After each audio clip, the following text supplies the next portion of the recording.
Hello, everyone, and welcome back to Real History. I'm your host, History Professor Jared Frederick, and in this special installment, we are once again joined by our good friend Charlie Murphy of Atomic Age, as we will be assessing some of the both historical and scientific accuracies and inaccuracies of Christopher Nolan's epic biographical thriller, Oppenheimer. Charlie, thanks so much again for joining us. Thanks for having me. Really great to be here. Can't wait to see what kind of good discussions we can have in this video. I think it'll be good.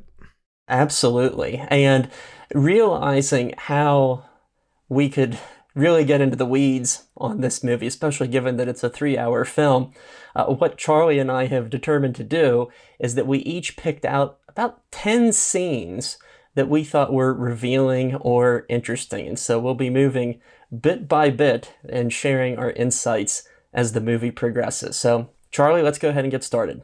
Let's get into it. So get out of Cambridge with its beakers and potions. Go somewhere they let you think. Göttingen. Born. Get to Germany, study under Max Born, learn the ways of theory. So this is just a little bit of like this scene kind of just spurred in my brain a little bit between how these huge technical projects have so many different people working on them with so many different specialities, and this movie does a good job of illustrating that. Some movies condense a lot of scientific and engineering roles together to make it seem like just a few people do these monumental tasks when there's really hundreds, thousands of people working on the Manhattan Project. But Niels Bohr here talking about Oppenheimer's not good with the beakers and the test tubes of Oxford or Cambridge, excuse me. This just kind of made me think, sometimes people in my comments have called me a physicist, but no, I'm an engineer. So a physicist discovers how the world works, and an engineer takes that knowledge and builds things with it, to put it very basically.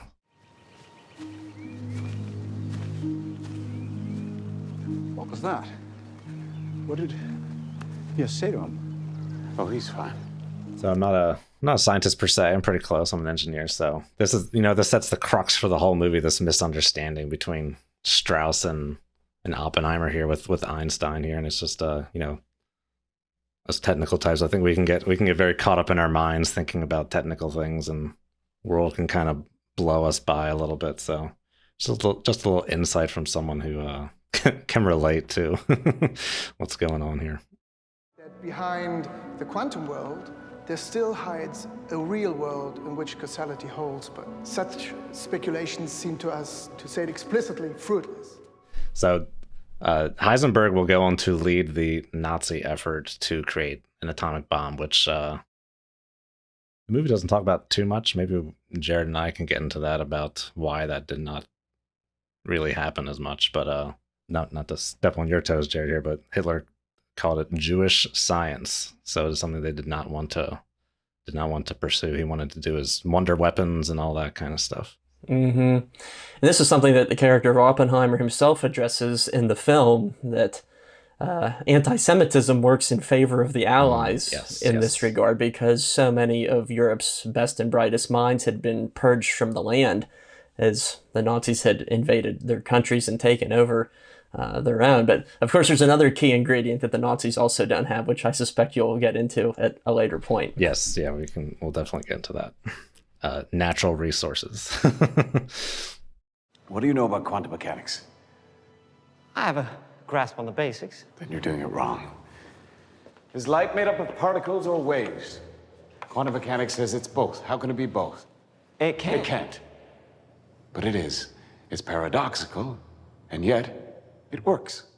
All right, so this is one of the big mind-blowing things about quantum mechanics. Yes, so these subatomic particles can exist as both particles and waves, and it's hard to understand.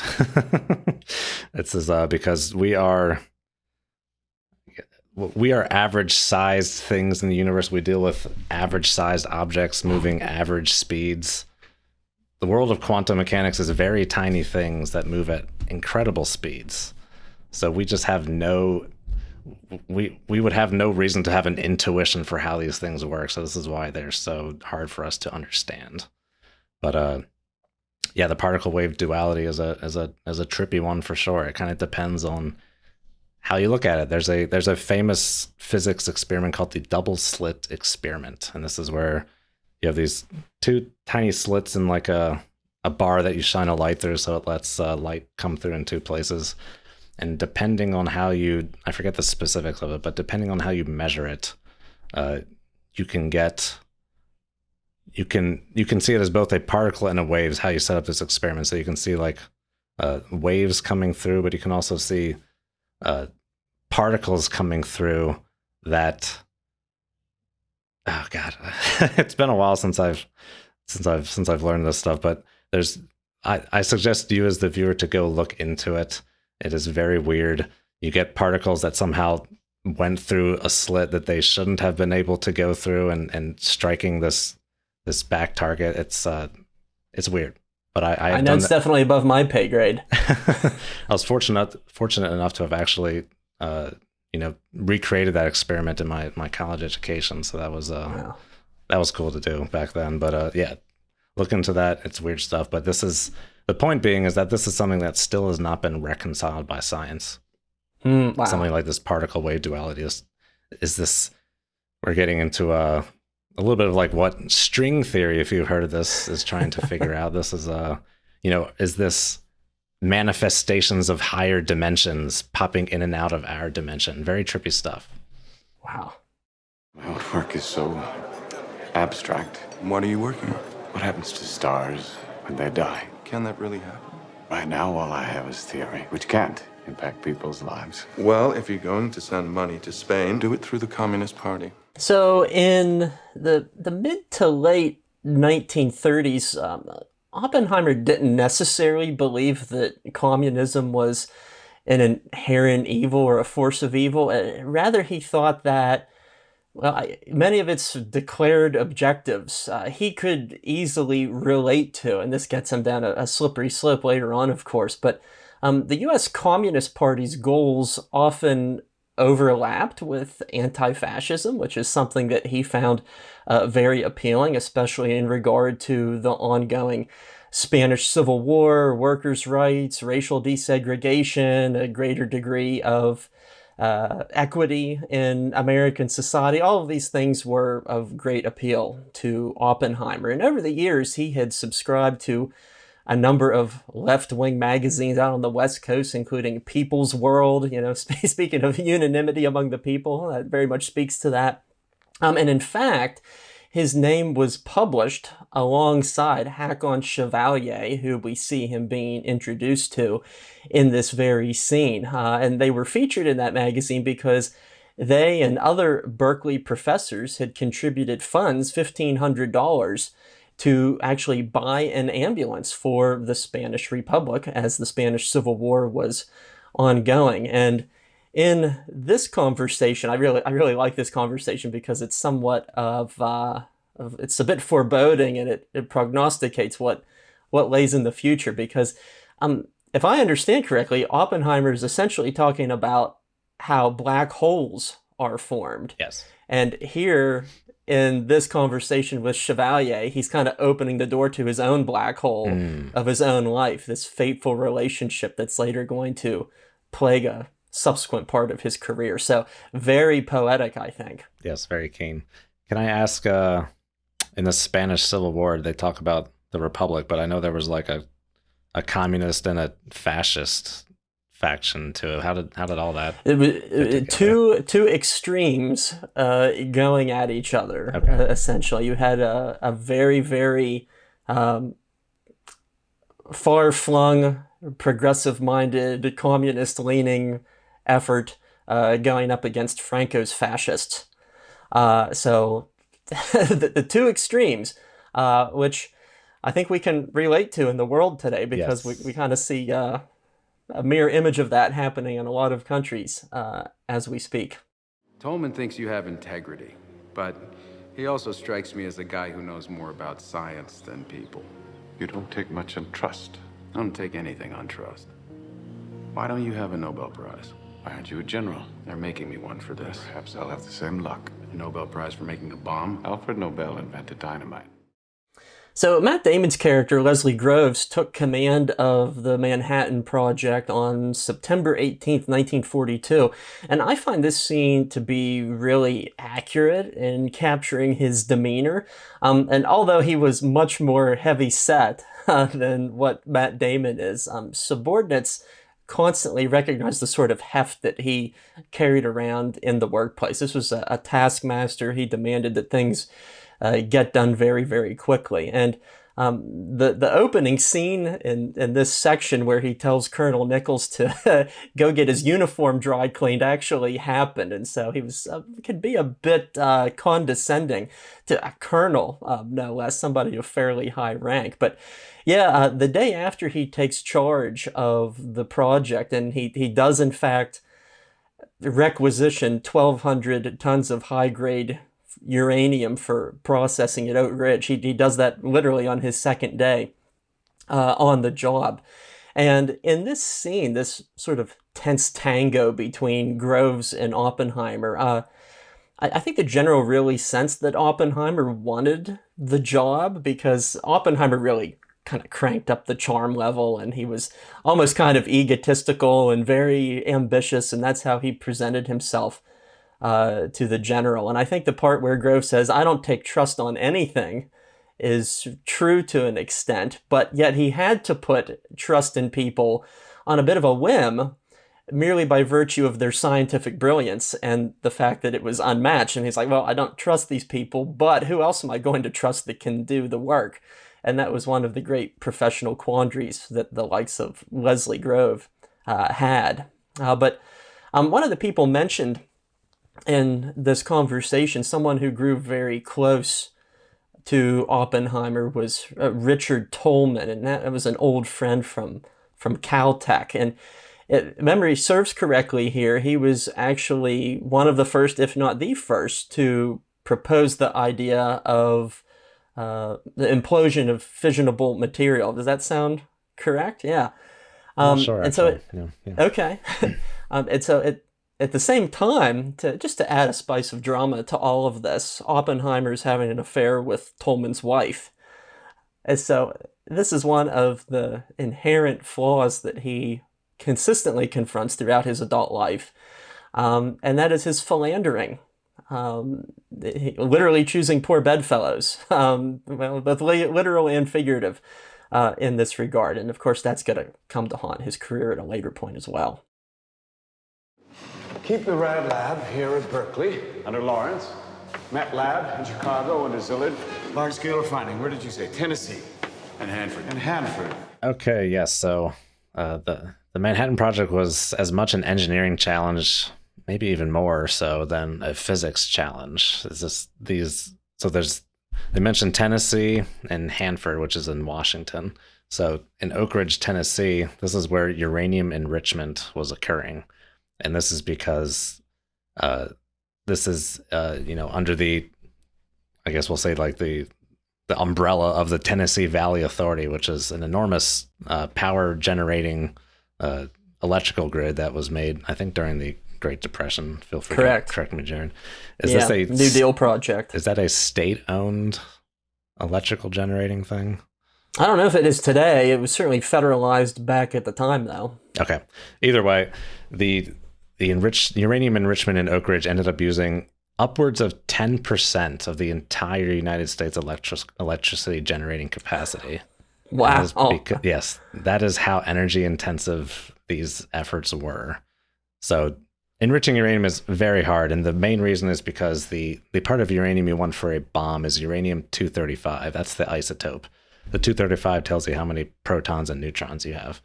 The part you don't want is uranium-238. So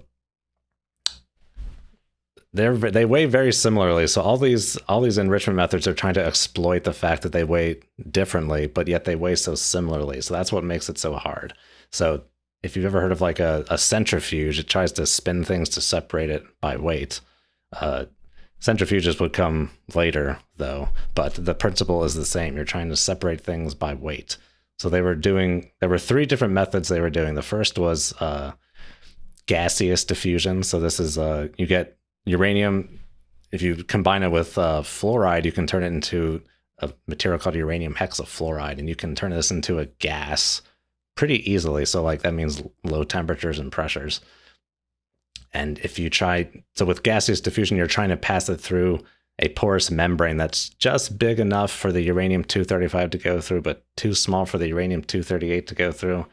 They're so very similarly sized that that's going to take a long time, a lot of energy. You have to send it through this process over and over.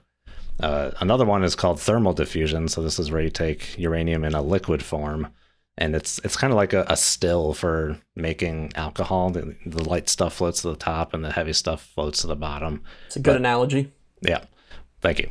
But again, the weight, they're so similar in weight that you have to do this over and over multiple times. And then the third method is what is called calutron or cyclotron, which is the generic name, but calutron is for University of California version of the cyclotron. Or maybe it may just be California, but it's California either way. This is like a centrifuge in that you're spinning stuff to try and siphon off the uranium-235, but this does it electromagnetically. So you ionize uranium and then you spin it and you try and get it to, spin at the right speed to go through like a little gate. Let the uranium-235 go through the uranium-238, stay to the side. So yeah, all these three methods were used in Oak Ridge. I forget the exact order, but one fed the other, fed another. I think it was either gaseous or thermal diffusion was the first one, then that fed into either gaseous or thermal diffusion. And I think the final one went through calutron to get it even further refined. So yes, horribly huge amounts of energy. Okay, so just you go ahead, Jared. Yeah, I can't add anything scientific on top of that other than to say that it's incredible how they did this without any digital technology or any of the sorts of technology that we take granted today. And also the fact that this is just 40 years after we learned how to fly. Yes. The Wright brothers and whatnot. What an incredible advancement of technology that happened in one's lifetime. Yes. And on that same coin, quantum mechanics and all that crazy physics was all theorized back in the 1910s too. So it took 30 years for some of that physics to kind of become practical. Wild. So Groves was responsible for building the Pentagon, which was shortly before the Manhattan Project, the record holder for world's largest building, but that would shortly go to one of the enrichment facilities in Oak Ridge, enormous buildings that they built to enrich this uranium. So that's just Tennessee. Now let's go to Hanford. So in Hanford, they are making plutonium. So that uranium-238 that I mentioned before that you can't use to make a bomb, you can actually turn that into plutonium.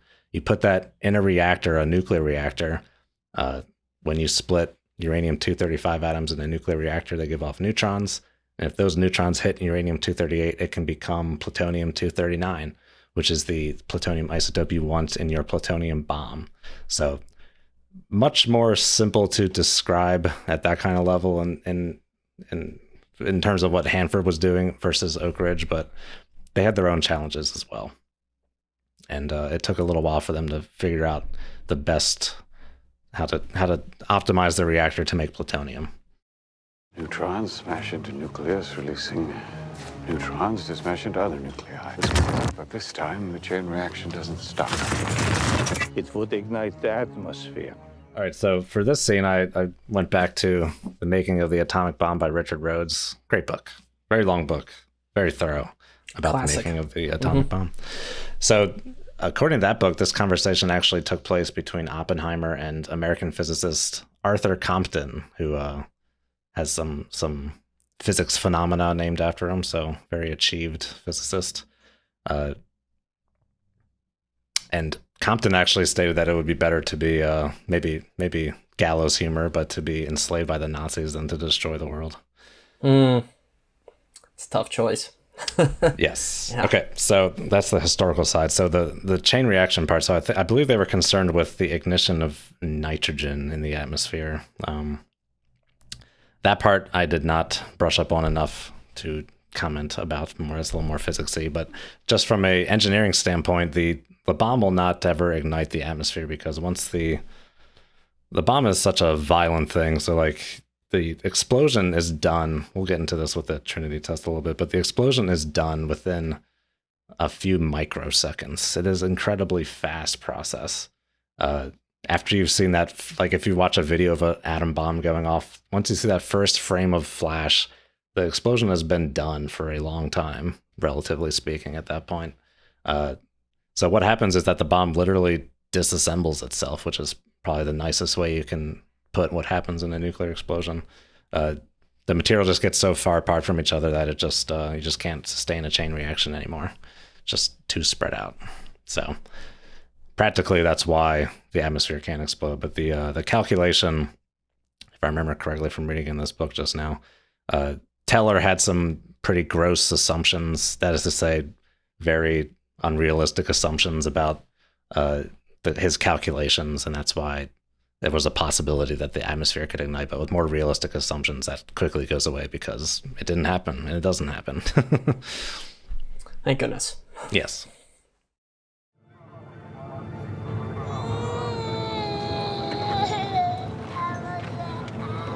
All it needs is a saloon.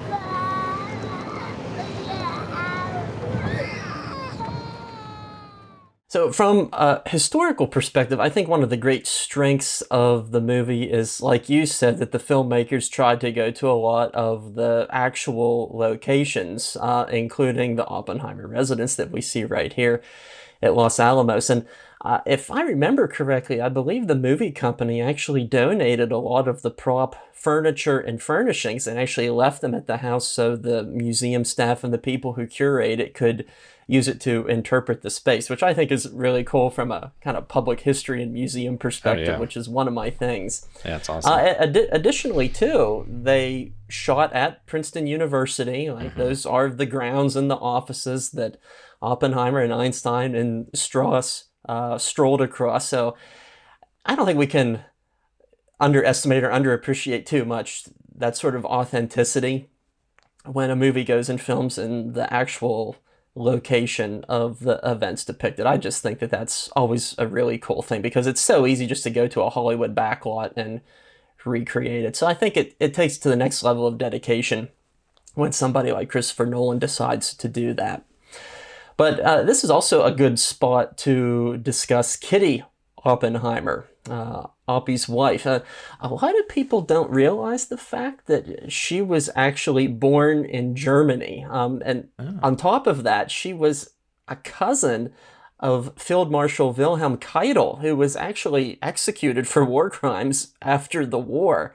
Oh, wow. And so now she immigrated to the United States when she was 3 years old. She obviously didn't have any immediate sort of intimate connections in that sort of regard. But you can certainly see why the United States Army would be concerned about the potentialities of security leaks, given all of the foreigners and foreign nationals who were living and working in these highly classified environs.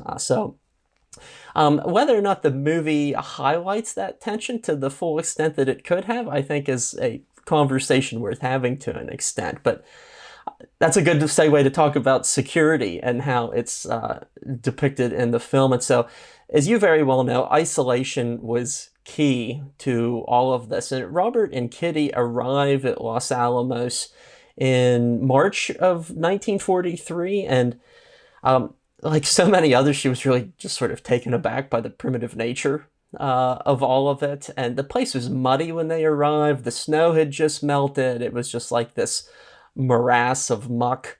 And the houses are being constructed. It's nothing pretty to look at or comfortable to live in. And it really made a lot of people stir crazy.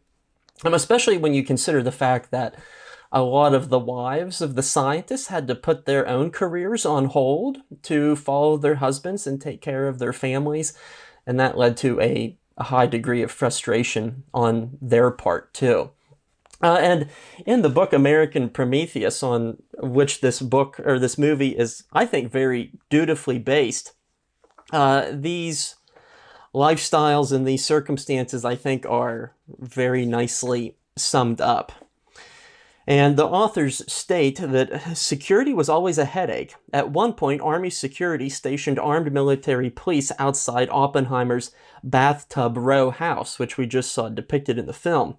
The MPs inspected everyone's pass, including Kitty's, before allowing them to enter the house. Kitty frequently forgot to take her pass when she left, and always made a scene when they wouldn't let her back in. Still, she was not entirely unhappy about their presence. Always ready to seize an opportunity, she occasionally used MPs as babysitters for their son Peter.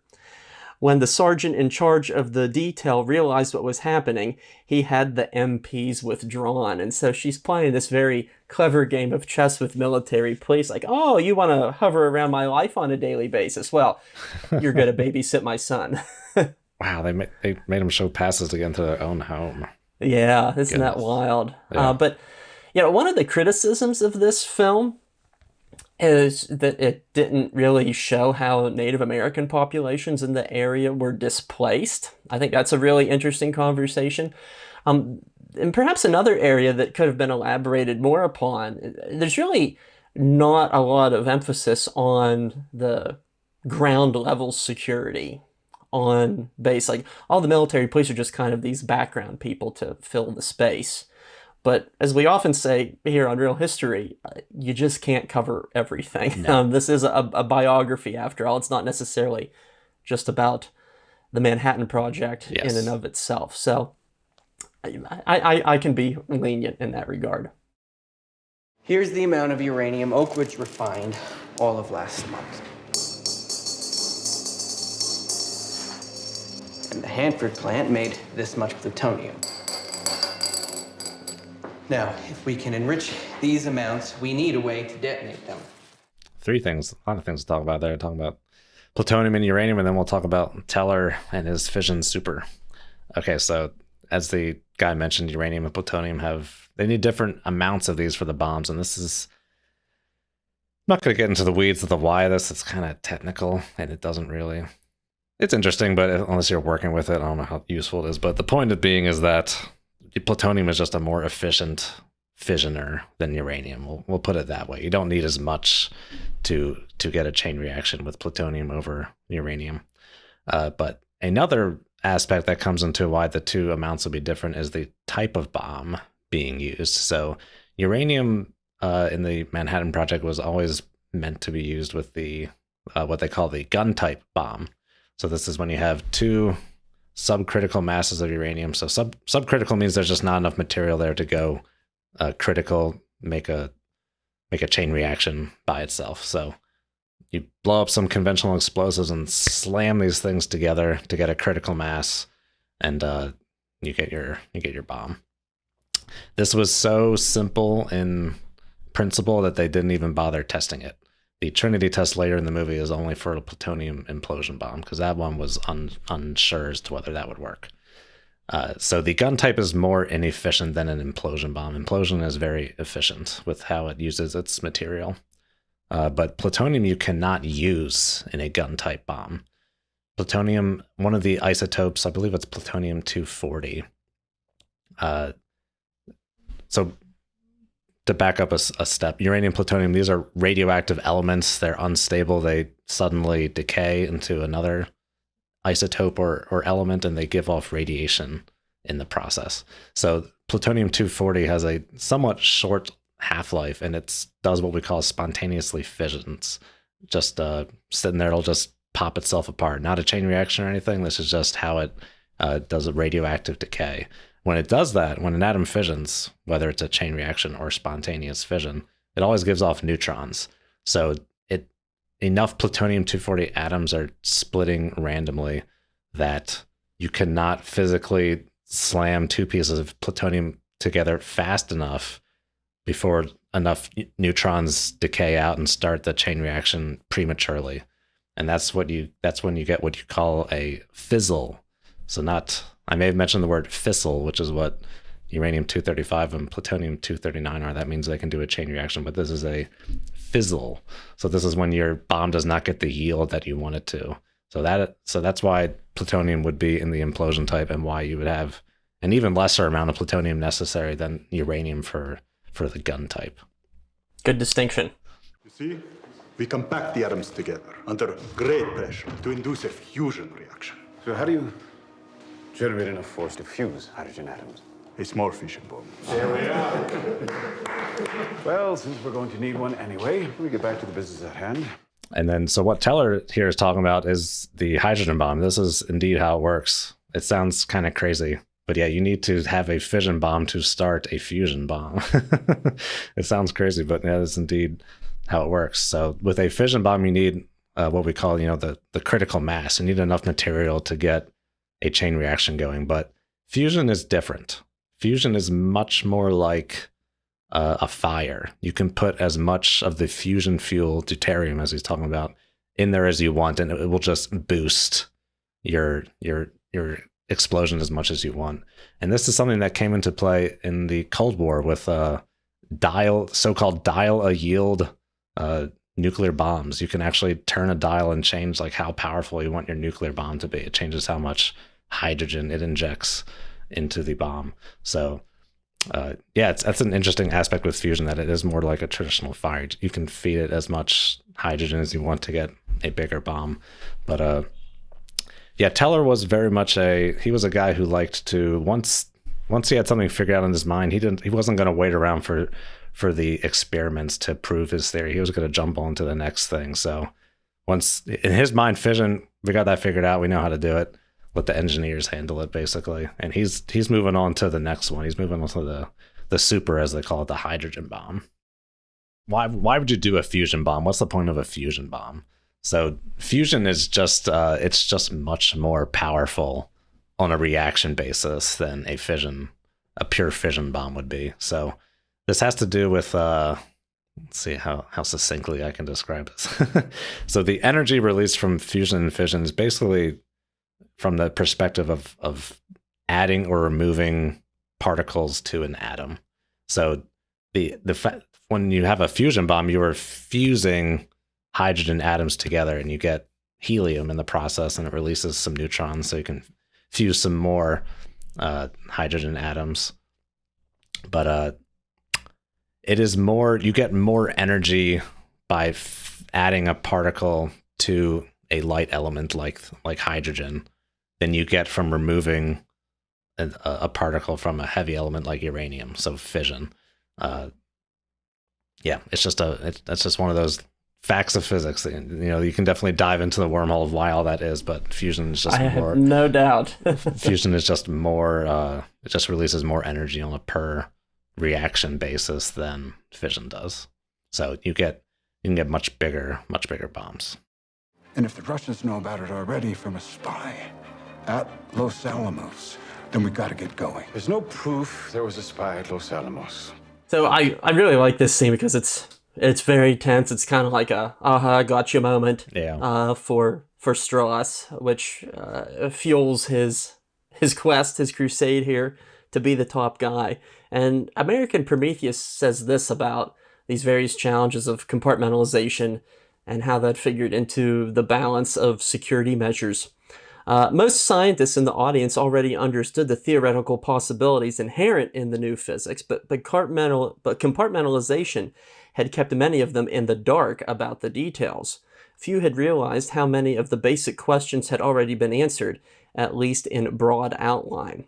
The obstacles remaining to building a practical military weapon were large, but not insurmountable. And so not only did it pose challenges to the military, but it also posed challenges to the scientists too, because it was this classic sort of formula of the left hand doesn't know what the right hand is doing. It seemed like that was often the case, and we just alluded to as much when we were talking about Hanford and Oak Ridge. But the scene that we're seeing right here, this black and white dinner table scene, this takes place in 1949, and just to give a little bit of Cold War context as to what's going on in that moment, they are often referred to as the twin shocks of 1949. There's a communist revolution that takes place in China that dethrones America's old ally, and then of course we have the Russians launching a bomb of their own here. And so it leads to this all-important question of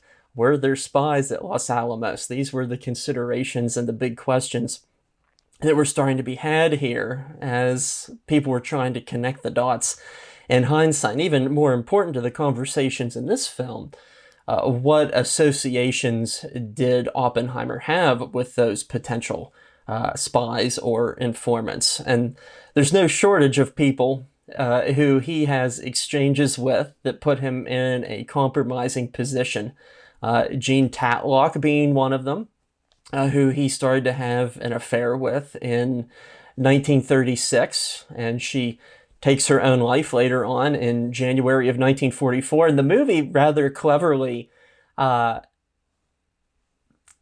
signifies or alludes to the fact that she may have been assassinated. She may have been murdered, because in one quick scene you see a hand that's actually forcing her head into the bathtub, and then there's a cutaway that shows her herself plunging her head into the bathtub, in which she drowns herself. So very clever little bit of hypothetical cinema and historical consideration in there. But then the big one, of course, is Klaus Fuchs, who is likewise depicted here in the film. And later on in the movie, it's Strauss reveals to Oppenheimer that this guy who was part of the British scientific mission was implicated in this Soviet spy network at Los Alamos. And kind of behind the scenes here, Strauss tries to pin responsibility for this on Oppenheimer. But Groves tells Strauss that, well, no, Oppenheimer wasn't responsible, because Oppenheimer had nothing to do with bringing this guy onto the team. And so Strauss moves on, looking for other ammunition to fire at a later point, and ultimately he finds it. Are you going to try it out? We did. The first self-sustaining nuclear chain reaction. Didn't Groves tell you? Oh, there it is, Chicago Pile. Okay, that is I really enjoy that scene. For some reason, it feels like to me like there was more of that was cut out of the movie. I can't prove that, but it feels like there was more to that. It just seems weird to me just to have that one brief shot of it when they could have just like talked about it. Yeah, but, it's very much a cameo. Yes, but it's very cool to see for sure. So, and there's some important people too that so only have a very brief glimpse there. Yes, indeed. Yes. So Enrico Fermi, he is the physicist in charge of trying to get the first chain reaction to get going. So Chicago Pile there is the world's first self-sustaining chain reaction. Very big accomplishment. This was part of the process to try and get a reactor going. This was the first I don't know if some people try and say that Chicago Pile was a reactor. I tend to say it wasn't. I tend to say it was what, in my line of work, we might call a criticality experiment. Okay. But because a reactor's, like it implies you got like the structure and a means to kind of, it's a machinery thing where you can control a reaction over a long period of time. This was kind of just, as the name indicates, it was a pile of graphite and natural uranium bricks, just a pile of them stacked together. So earlier I had mentioned that you have to enrich uranium for a nuclear bomb. This is because natural uranium only has about 0.7% of the fissile isotope uranium-235 in it, which is what you use to make a nuclear bomb. So with the Chicago, they were trying to enrich it. You need to get it to something on the order of like 80 or 90% for a nuclear bomb, U-235. So a lot of enriching to do. But with the Chicago Pile, they were able to get a chain reaction with natural uranium. So the very low abundance uranium-235 natural uranium. And this was a very important thing to do because the Germans did not think this was possible. However, the Americans, and this is because of graphite. So what is the graphite doing? Graphite is what we call a neutron moderator. And this means it slows down neutrons. So when an atom splits, a fissile atom splits, it gives off neutrons, but they're going very, very, very fast. on the order of like 14,000 meters per second. Very fast. That may even, I think that actually is supposed to be 14,000 kilometers per second, excuse me. Very, very fast. So this, it's hard, natural uranium cannot become critical with neutrons that are going that fast. It's kind of like, it's analogous to playing catch. A slower ball is easier to catch than a faster ball. It's analogous to that. The neutrons are going too fast to really split the atoms well. So you introduce what is called a neutron moderator, in this case graphite, and it slows those neutrons down a lot to something on the order of 2,000 or 3,000 meters per second. Still incredibly fast, but way slower. So with graphite, the reason this is so important is because before the Manhattan Project started, graphite was known to, you could not make a chain reaction with graphite. And this is because it has too many impurities in it that can absorb enough neutrons to keep your chain reaction from starting. After the Manhattan Project started, the United States invested effort into purifying graphite to so-called nuclear grade graphite. And since this was now classified, it was discovered that you could in fact get a chain reaction with this purified graphite. And since it was classified, the Germans never figured this out, so they never bothered trying to look into graphite. And this was important because the Hanford reactors that were making plutonium would use graphite to make their plutonium. It's like a big puzzle piece. Yes, indeed. So yeah, that is Chicago Pile 1. Very cool thing to see, indeed. World's first chain reaction. Glad I got a little bit of highlight, even if only for a moment. Yes, if only for a moment. I'm convinced there's deleted scenes out there. There has to be some more. But so yeah, lots of important people we saw there. Enrico Fermi, famous Italian physicist who left Mussolini's Italy to come to America. Yeah, and Wilkins. Yes, so as well. The African American gentleman we saw there was J. Ernest Wilkins Jr. And I'd never heard of him before this movie, maybe in passing, but when I was watching it, I was just like, who's that guy? I want to know who that guy is. This guy was a prodigy. He went to University of Chicago at the age of 13 and got a degree in mathematics, and then got his master's and PhD shortly thereafter. So by the time this pile went critical, he was, I think I have it in my notes here. He was 19 when he got his PhD, and the Chicago pile went critical in 1942. Yes, 19 to get your PhD in math. So 13. I feel so inferior right now. Yeah. Oh, don't worry, it gets better. So 13 to start at University of Chicago, gets his degree at 17, master's at 18, PhD at 19. I don't think he actually worked on Chicago Pile, but it was nice for them to include him because he did work on the Manhattan Project. He was working on methods to extract enriched uranium, but he did not know what he was working on until the bomb first blew up. Either Trinity or the bombing of Japan. As was the case with the majority of the workers scattered throughout all these sites. Compartmentalization, yes. Wow. So after that, he would go on to get 2 more degrees in engineering, be the partial owner of a reactor designing company, become the first African-American president of the American Nuclear Society, and yeah.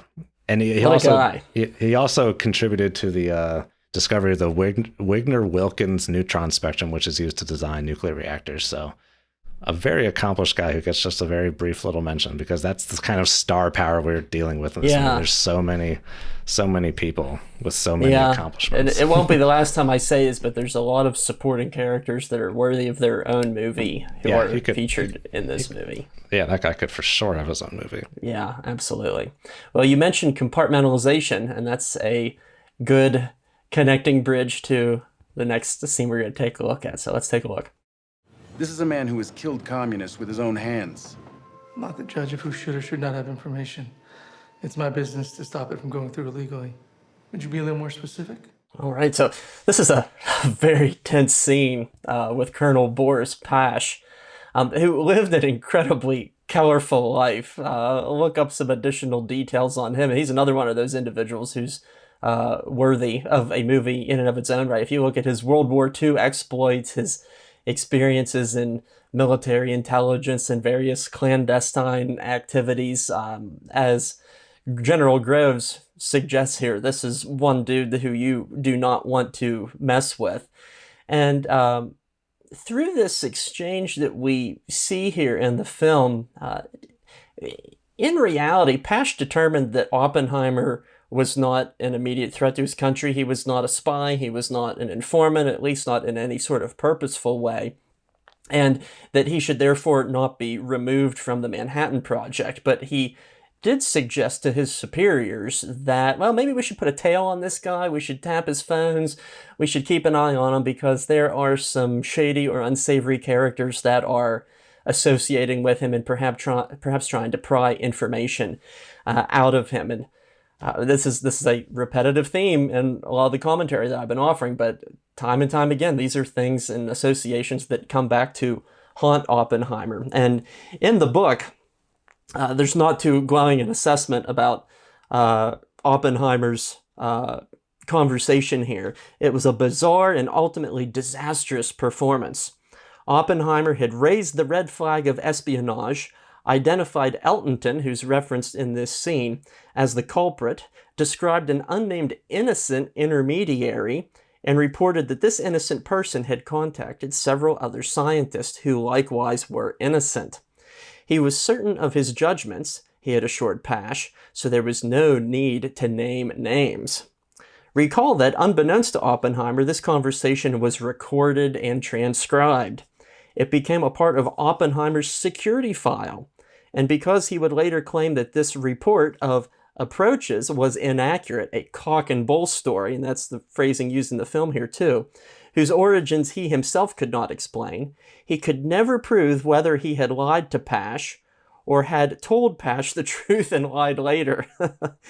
It was as if he unknowingly had swallowed a time bomb. A decade would pass before it exploded. So he certainly did himself no favors. And the conversation that he has with Leslie Groves in the immediate aftermath here suggests that, oh, this is going to come to haunt you at a later point. He seemed more focused on heavy water. As a moderator? Yes, instead of graphite. What? He took a wrong turn. We're ahead. The thing that I catch in this conversation is important is the lack of heavy water that the Germans have. Would you say that this is perhaps one of the most important ingredients that they were lacking that prevented them from making an atom bomb themselves? Yeah, so this seems a little weird. At the beginning of it, they kind of mentioned it where they were talking about a reactor as opposed to a bomb. So it seems like the Germans weren't even like necessarily pursuing an atomic bomb. It sounded like they wanted to make a reactor, like to have to go somewhere and assemble like a reactor to get like maybe like a TNT level of energy release, but like reactors don't release their energy that quickly. So it's weird as to what the Germans were pursuing, because you can indeed make plutonium with heavy water. The Russians and the Americans would go on to do it during the Cold War. So yeah, I'm not I think they weren't really going after, it seems like they weren't aware of going after like a fission bomb kind of idea. Maybe I've heard it postulated that they were trying to do a dirty bomb. So this would be just, this is a conventional explosive that disperses highly radioactive, what we'll call fission products and spent fuel. So when you put the uranium into the reactor, it becomes, once you start splitting atoms, things become very radioactive. So perhaps taking that kind of material and scattering it a la a chemical weapon or a biological weapon over London or something like that. Yeah, maybe latch it onto a V2 rocket or something like that. Who knows? Yes, but so the issue with heavy water also, to get back into that, is that you have to purify it, not too dissimilar from enriching uranium. So here's my glass of water. So this contains about 99.9, somewhere north of that, of what we call light water, which is so water is H2O, two hydrogen atoms, one oxygen atom. Light hydrogen is, the 99.99% of this. It's one proton and one electron. That's your light hydrogen. Heavy hydrogen, deuterium, as Teller called it, the proper name for it, is one proton and one neutron. So the proton determines which element you have. So hydrogen has one proton, uranium has 92, plutonium has 94. So the heavy water, there's heavy water in this glass, but it's that 0.01%. So you have to concentrate your heavy water. Germany did not have this capability, so they actually, in fact, were trying to make heavy water at a heavy water production facility that they captured in either Sweden or Norway.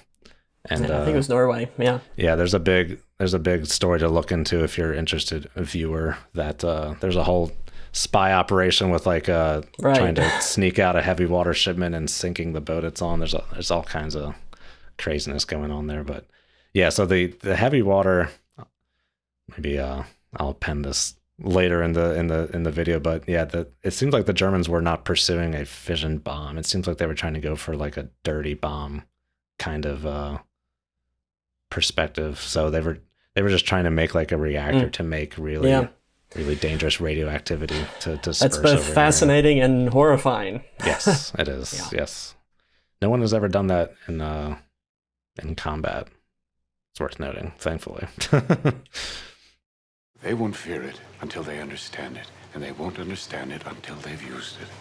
Our work here will ensure a peace mankind has never seen, a peace based on the kind of international cooperation that Roosevelt always envisaged.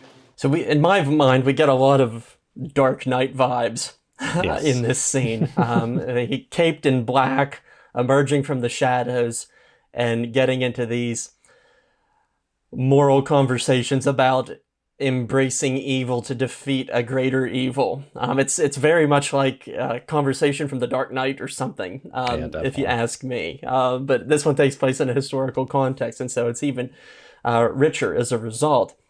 One of the really fascinating things about this conversation, these debates were had at Los Alamos, and a poll was taken in July 1945 among the scientists who were there, who were involved in the project, about whether we should use this as a weapon flat out and use that to demonstrate its power, or whether that we should have a demonstration beforehand, film it, invite dignitaries from the combatant nations, what have you.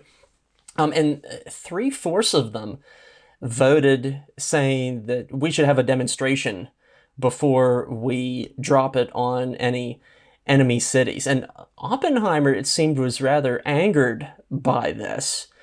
And he apparently questioned some of them afterward in a rather hostile tone. And he said, "What do you know about Japanese psychology?" So he really doubled down and in many ways insisted that we have to go through with this.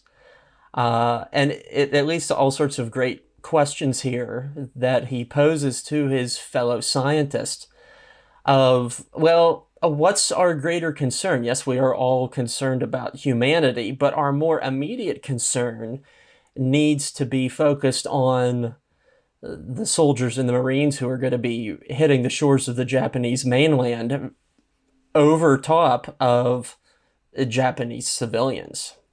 And so that tug of war, that moral tug of war, persists here. Once again, what is the greater good and what is the greater evil? And there's another scene in the film where he is meeting with General George C. Marshall and Secretary of War Henry Stimson, where these things are likewise outlined. And of course, this is the grand debate that continues still about the end of World War II. Was it justified? Was it right? Was it wrong? Were the Japanese about to surrender? When you look at previous campaigns on Okinawa and Iwo Jima, you can very much claim that no, they were not about to surrender at all. But yet that's countered by the fact that people like Dwight Eisenhower were opposed to using the atomic bomb on Japan. Yes, as they say in the movie, the genie's about to get out of the bottle here. Yes, indeed. I wonder if how powerful demonstration could have been, because no one in power in Japan and presumably saw the bombs actually used. They knew the aftermath, but they did not see them actually used. So I'm curious what a demonstration could have done, or perhaps even I don't know if they mentioned it, but like, I don't know, drop it in like Tokyo Bay or Tokyo Harbor or something, just right outside the city or something. But yeah, something we'll never know, unfortunately. Head down, everybody. Folks, head down.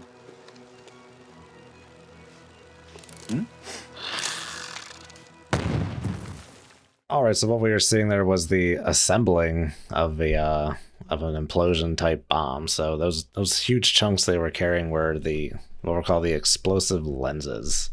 So implosion was a very hard thing to do, and this was not a nuclear concern. This was a explosives, more general physics concern. The nuclear part's figured out. You squish the plutonium, you take a subcritical chunk of plutonium and you squish it, and you make it critical by increasing its density. But implosion was hard, because when things explode, they like to do that. They like to go out. So you have to try and figure out a way for all these different chunks of explosive to go off at the same time, and then to push inwards in a very uniform inverted sphere, as opposed to sphere out. You have to make it sphere in, and compress this mass equally at the same time, because if there are imperfections, the explosion can jut out a different direction. You'll get the fizzle, like I mentioned before. You won't get your full bomb yield. So as it turns out, you end up having to have two different types of explosives. You have an outer explosive and an inner explosive, and they detonate at different speeds. So with the two different detonation speeds and having a proper curvature, when the outer explosive explodes, it wants to go out in this way, but then when it meets this slower explosive, it starts to bend the shockwave back down into the inverted sphere kind of shape, if you'll say. So it was that was very much the challenge, was trying to figure that out. And of course, they're working with high explosives and it's dangerous stuff. So yeah, implosion was that was a hard one to figure out, but not for nuclear reasons.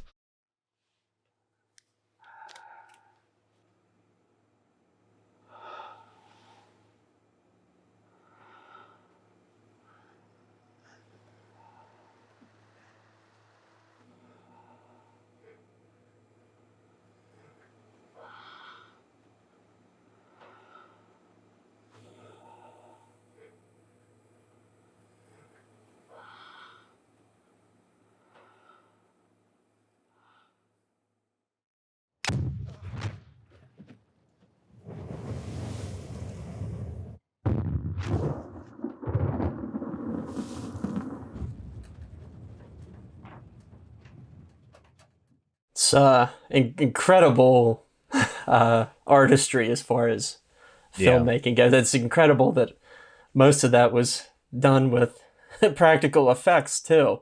It was very impressive. It's almost not even worth trying to talk about it. It's just like you just want to experience it and just relish the emotion of it. Yeah, but, so you and I both saw those. Saw this scene on IMAX screens. Yes. So it was a jaw-dropping cinematic moment. It was. Yeah. So wow. And if they ever re-air this at your local IMAX, go and see it. It was definitely worth seeing it in IMAX. Okay, so that's Shockwave. So 30 seconds was what I said earlier. It took about, I think I timed it, about 1:40 in the movie. So that might be more in line with the far observation point. Yeah. So 10,000 yards is about 5 miles. So about dramatic pause. Yeah, definitely. I mean, so yeah, it was worth it. It's the sound delay itself, just having that is good. Most movies don't do that at all. So just having that is nice. But so we saw that guy run out to go look at the bomb blow up right before the time ran out, and he would have been fine. You got to hold the welding glass up so it doesn't temporarily blind you there. But so we'll just run down some of the specs of what the what this nuclear blast did. And this is from the open source website, nukemap.com. So the fireball from the Trinity test was about 600 meters across, and that is the area of pure incineration. When nuclear bombs blow up, if that fireball touches the ground, that's where you get fallout from, because the radioactive all the radioactive nastiness that's made from the nuclear bomb can fuse to the incinerated earth, and it makes it heavy, so it'll fall downstream of the nuclear explosion. But what the nuclear bomb they dropped on Hiroshima and Nagasaki did was an airburst. They detonated pretty high in the atmosphere, and that maximizes destruction to the ground. But the fireball does not touch the ground, so that's why a place like Hiroshima is, people live there today, because there really wasn't a lot of radioactive fallout, if almost any, in those locations. So the fireball was 600 meters across. Ionizing radiation. So when people say radiation, this is what they think of, ionizing radiation. But to be technical, this light on my face is radiation. Your microwave oven's radiation. Your cell phone uses radiation. Electromagnetic radiation, aka light. These are all the same particle, just different energies. So ionizing radiation is really high energy, ultraviolet, X-ray, gamma ray, neutrons too, but those are not light. Those neutrons are a separate particle. But a dose of 500 rem, that is Roentgen equivalent man, which is generally around the cutoff for a fatal dose, went out to about 1,400 meters from the detonation point, about 4,500 feet, so almost a mile. 1 rem of radiation, so that was 500. This one is 1 rem, which is equivalent to a CAT scan, went out to about 3,000 meters, so a good bit further. I guess that's about 2 miles then. And then another very damaging aspect of nuclear bombs is the thermal radiation, so infrared. And this is where you get your 3rd-degree burns from nuclear bombs. And this, as I understand it, really just comes from the heat of the fireball. So this 3rd-degree, if you were just standing out in the bare desert, you would get 3rd-degree burns from this bomb out to a distance of 1,900 meters. Wow. And to me, that is the part that's kind of hard to fathom. That's just, it's so far away, and there's just pure heat energy. Yeah.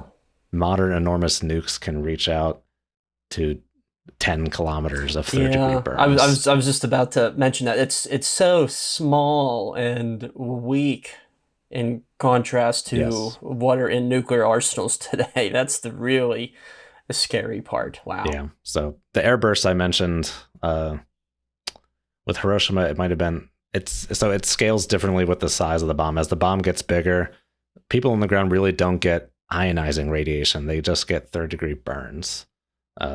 Just the way it works out, the 3rd-degree burns, it can propagate a lot further. So with a smaller bomb like Hiroshima, it was about, if you got 3rd-degree burns, you were going to get a good dose of radiation.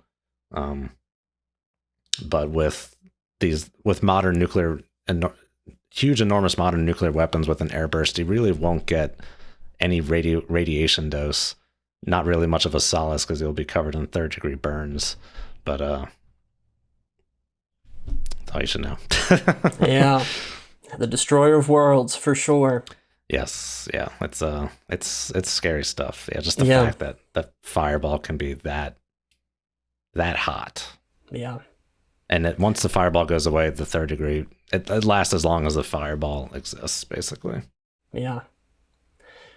Well, as I mentioned and showed when we did a trailer reaction for this film, I actually have in my possession a piece of trinitite. Oh, yes. Which is essentially the melted sand that turns into glass, essentially. That's a very simplified explanation there. But ultimately nerdy thing that I did here, I took it to the movie when I saw to see it on the big screen. And you may be wondering, well, is that dangerous? And a friend actually put a Geiger counter up to it once, and sure enough, your cell phone gives off more radiation than what that does. But okay. I guarantee you, I was the only person in the theater that had a piece of Trinitite when we saw the blast on the big screen. So, yeah, it's a strange, quirky things that historians do with things in their collection. Yeah, I nerded a little bit. I wore a t-shirt with the logo of a Black Mesa Research Facility, which is a fictional nuclear physics kind of research facility from the 1998 video game Half-Life. So or it's kind of loosely based on Los Alamos. It's kind of in like the approximate location. So I wore that to Oppenheimer, but no one commented on it. I was tempted to buy a Barbenheimer t-shirt to really? mark the occasion, but I withstood the temptation. It's too soon to determine what the results of the bombing are, but I'll bet the Japanese didn't like it.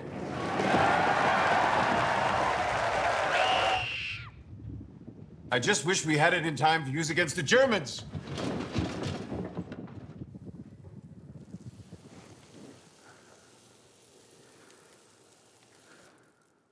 Wow, such a powerful scene on so many levels, and there's what a scene. There's so many ways to dissect it. It balances the sorrow, the apprehension, but also the euphoria of the moment. And I think this is a scene that allows us to empathize with the Japanese without even seeing them. And yet we also get a sense, we're able to connect with Americans of the time because they thought that the bomb was their salvation, including the hundreds of thousands of service members who were planning to invade the Japanese mainland. Yes. But as Oppenheimer's crisis of conscience emerges in this scene, you have to wonder, well, at what cost in the long run, potentially. But and even despite the fact that people are waving 50-star flags, which did not yet exist. I saw that on the big screen. I thought, unfortunately, that ruined it for me for a little bit because it took me out of the moment. I'm like, come on, like you have tens of millions of dollars here to work with, people. You could have spent $200 to get 48-star flags. Yeah, but someone overlooked that. Yeah, but in any case, though, it otherwise does not detract from the power that this scene conveys. Yes, I guess maybe I'm used to seeing people wave those kinds of size flags with 50 stars. That it never crossed my mind when I first saw it. But yeah, you're right, 48 stars.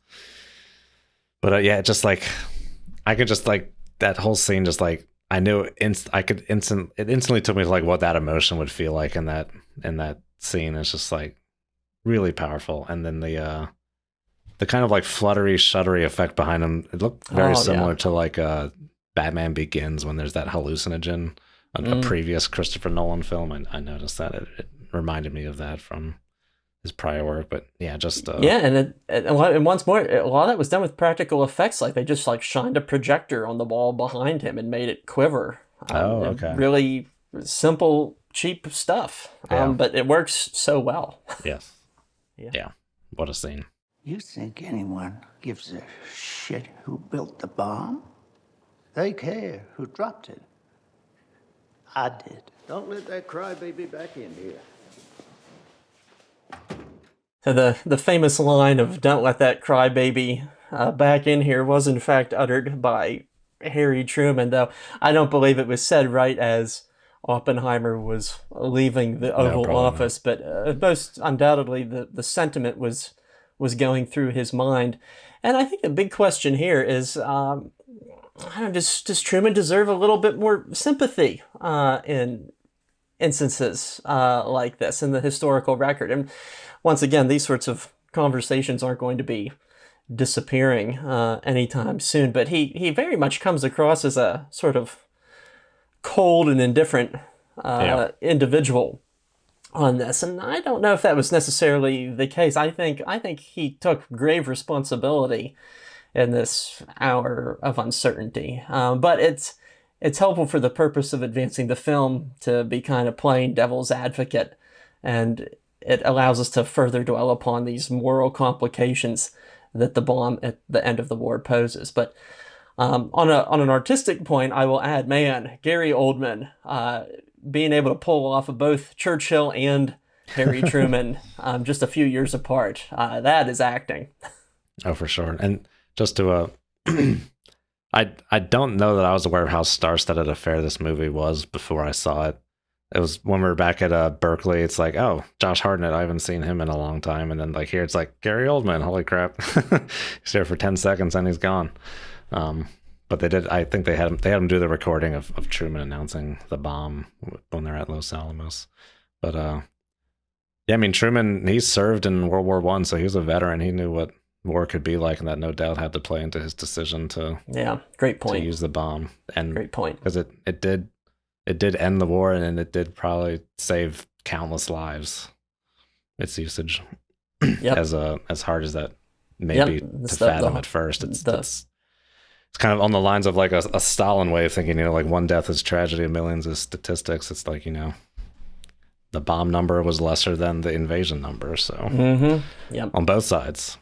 Yeah, and as I get into this sort of conversation with students, and you have to underscore the fact that Americans in 1945 simply did not care about killing Japanese civilians because they saw them as an enemy race. It was very much racialized. Yes. And when you racialize your enemy in such a way, it becomes very easy to kill them. And even more so if it means saving your own people. And so that's a very important way to assess it and why people were so eager and willing to use the bomb. Yes, it's almost, if you fully immerse yourself in the time period, it's almost impossible. From our perspective today, it may be impossible to imagine using it, but from that perspective, it may be impossible to imagine not using it. Candor is the only remedy. Officials in Washington need to start leveling with the American people. At that scene earlier when they're debating the usage of the bomb, the scientists are, and Oppenheimer's kind of towing, the lab line, I guess I'll say, like we're just here to do the work. It's someone else's choice to use the bomb.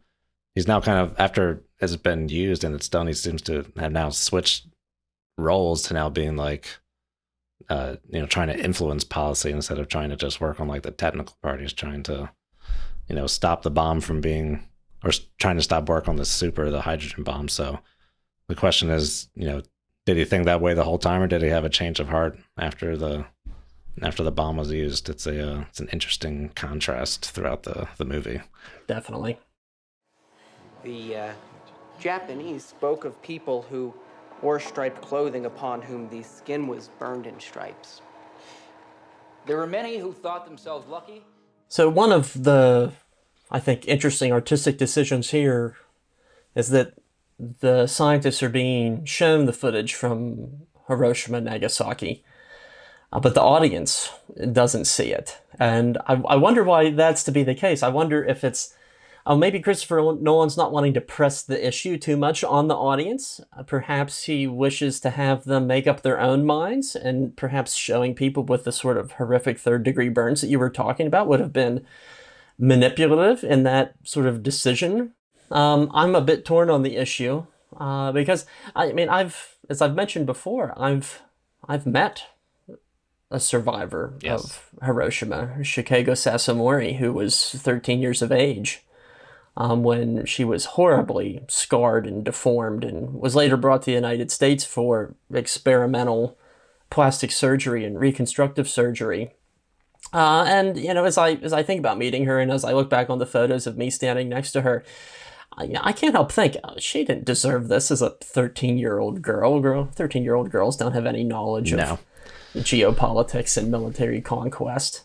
But then too, neither did the teenagers of China or Poland as well, that had been conquered by the Axis. And so this is the moral gray area that we find ourselves in, and perhaps Christopher Nolan handled it in a very appropriate way after all. On the technical aspect, the stripes on people from the explosion is because of the flash, the initial flash. Dark stripes, light stripes. This has to do with they'll reflect or absorb light. So the whiter, lighter parts reflect more light. The darker, blacker parts absorb light from the flash. And there was close to ground zero. There were shadows of bodies that were once there from the immense flash of the blast now. Yeah, and on stone steps and on Yes. paved bridges. Yeah, eerie stuff. Yeah, now with those, I don't want to speak out of turn, but I don't think the implication there is that they were incinerated because the fireball did not touch the ground. But I think just them sitting there, they blocked the light from scorching the ground behind them, and then perhaps got up later and moved around, because I don't think the bomb would have incinerated them there. But I don't want to speak out of turn, so please let me know if you know otherwise in the comments below. But the fact that you could just see that the body took the brunt of that and saw what it did to the rest of the ground would be very eerie in and of itself. Biblical. And Strauss was able to find a few ambitious men who also disagreed with Oppenheimer's positions and envied him his prestige in government circles.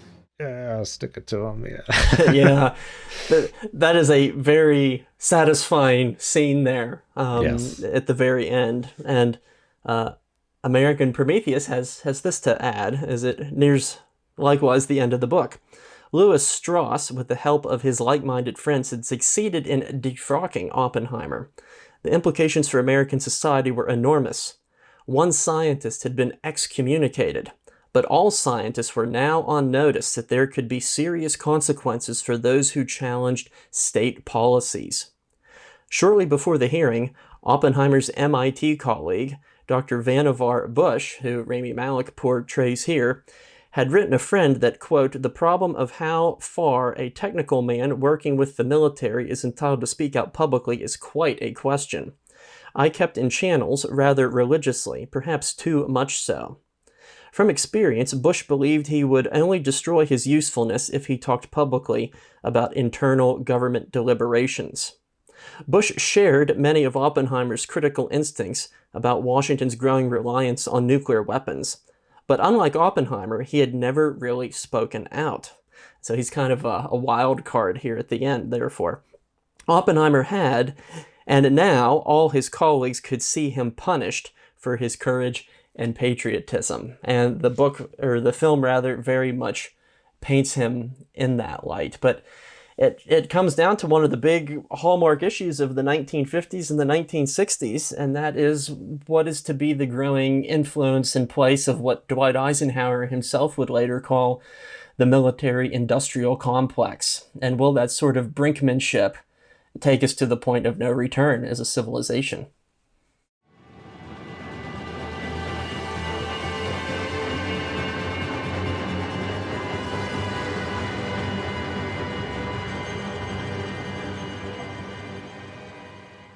Just great.